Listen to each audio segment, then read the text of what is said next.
Ada jawaban ringkas, ada jawaban panjang. Kalau jawaban panjangnya, ini adalah sinkronisasi antara pengelompokan mata kuliah pada sisi mahasiswa untuk peminatan topik. Ini sinkron dengan bidang ketekunan dari para sivitas akademika, dalam konteks ini dosen mengembangkan bidang studi itu. Bidang studi yang si dosen ada 10. Peminatan yang terakhir dalam mata kuliah untuk spesialisasi tertentu itu yang mungkin jumlahnya ada 16. Tapi mau 16, 20, 25 itu adalah sesuai bagaimana mahasiswa mengambil mata kuliah itu sesuai dengan alur-alur peminatan. Tentu kenapa jadi mesti banyak harus dibuka selapang-lapangnya, karena yang ditujukan adalah kurikulum yang adaptif, ya, modern, dia masih sesuai dengan patokan dasar dari bagaimana profil lulusan itu akan dituju, sehingga dia harus mampu untuk problem solving di berbagai bidang, tapi tidak bisa seluruh bidang mungkin keahliannya. Jadi misalnya nanti dia fokusnya ke pidana, dia akan lebih banyak di pidana, di hukum lingkungan, di lingkungan. Jadi harapannya sesuai dengan dinamika pasar, permintaan masyarakat dalam suatu konteks. Mereka misalnya hukum sumber daya alam, tentu harus dikuatkan di sekitar HAN dan pemikiran-pemikiran tentang sekitar teknologi pertambangan dan seterusnya. Yang boleh jadi itu menjadi kurang relevan buat orang yang menekuni untuk bidang pidana misalnya. Itu jadi penting ya bahwa peminatan harus dikembangkan. Alasannya untuk mempersiapkan para lulusan lebih implementatif. Kita harus mengembangkan kurikulum yang terbuka, kemudian fleksibel dan adaptif, begitu.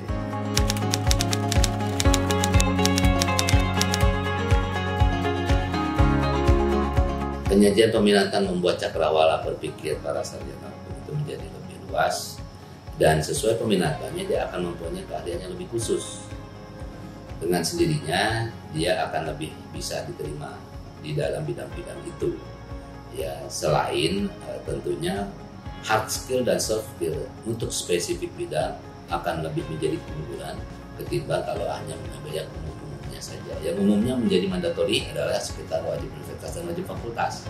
Tapi peminatan apa yang ia pilih, kemudian ia akan menjadi seseorang yang sesuai spesialisasi itu akan lebih implementatif di masyarakat.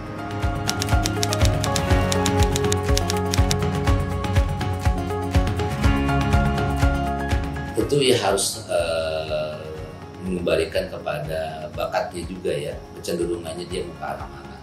Seringkali karena misalnya nih bapaknya ekonom, anaknya akan lebih hukum ekonomi. Bapaknya orang teknologi, maka anaknya akan lebih suka hukum teknologi. Ada bapaknya birokrat, dia akan lebih senang hukum administrasi. Bapaknya notariat, maka dia akan lebih senang masalah tanah. Jadi itu sesuai dengan peminatannya masing-masing. Jadi peminatan itu akan membuat dia menjadi lebih komprehensif dan mendalam tentang mata kuliah yang serumpun dengan peminatan itu. Itulah keunggulan buat yang bersangkutan nantinya, akan lebih kompetitif di market.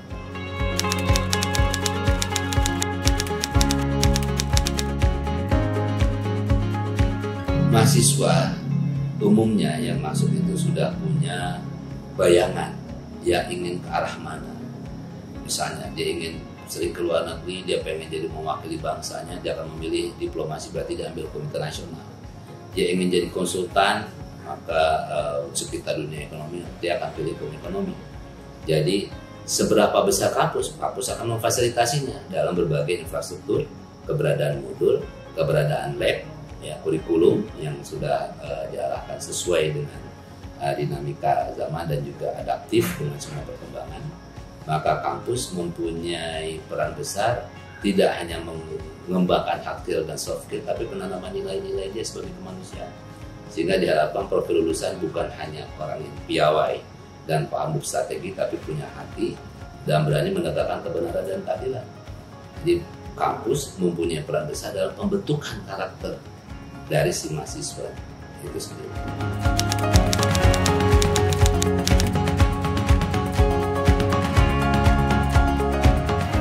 Cara mencatat hukum mana adalah entrepreneurnya, the first explorer untuk mengembangkan sistem informasi hukum selain PDIH ya, dulu Pusat Dokumentasi Informasi Hukum.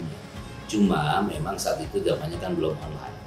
Begitu fenomena online datang, pertama yang dilihat orang adalah hukum. Basic perspektif dari hukum online dan dalam bidang kepakarannya awalnya dari news. Kemudian hukum online juga mengembangkan database. Hal yang hampir sama terjadi pada saat membangunkan sistem informasi hukum di kampus.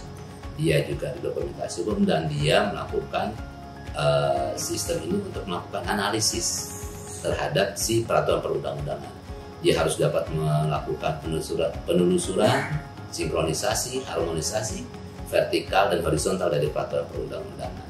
Nah tentu apa yang telah dilakukan hukum online, apa yang dilakukan oleh pemerintah dengan penyampaian informasi publik dokumen hukumnya, kemudian lembaga akademis juga mengembangkan sistemnya, menjadi saling melengkapi satu sama lain. Jadi manfaat dari hukum online tentu adalah akses informasi hukum, pembentukan opini, penggalangan opini, sosialisasi informasi, dan juga beberapa value added content yang mungkin bisa dilakukan oleh hukum online. Manfaatnya besar buat orang hukum untuk bisa meluruskan jangan-jangan ada berita yang tidak tepat secara hukum karena bukan dituliskan oleh orang hukum. Hukum online tentu mengharapkan dia mampu meletakkan sesuatu menjadi lebih sebagaimana mestinya secara ketimbang berita-berita dan informasi yang nggak jelas di sosial media. Bayangkan satu paragraf, dua paragraf orang bisa menilai KUHP. Padahal belajarnya dia orang puluhan tahun belum selesai. Demikian.